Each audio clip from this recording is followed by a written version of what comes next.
ஏங்க வந்து சாப்பிடுங்க, வேலையெல்லாம் டேய் மதன, என்னன்னு பாரு. காலைல இருந்து ஒரே வேலை. சரி, தண்ணி குடி கூட போட மாட்டானு. ஏடி ஏடி, என்ன சாப்பாடு? உங்களுக்கு பிடிக்குமேனு கஷ்டப்பட்டு செஞ்சு கொண்டு வந்தேன். மிச்சம் வைக்காம நல்லா விளக்கு விளக்குன்னு எடுத்து சாப்பிடுங்க. சாப்பிடுங்க. ஊறுகாய் வைக்கவா? என்னடி இது? சாப்பாடாடி இது? நீ சாப்பிடுவியாத? ஏங்க இப்படிலாம் பேசுறீங்க?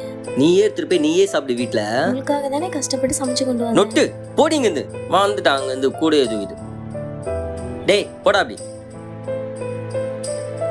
அண்ணே, அக்கா எவ்வளோ ஆசையாக சமைச்சு கொண்டு வந்திருக்காங்க, ஏன்னு அவங்கள போய் திட்டிட்டு. டேய், நான் தான் கல்ல கறியத்து குத்துட்டு பிரியாணி சமைக்க சொல்லிட்டு வந்தேன். கரியா?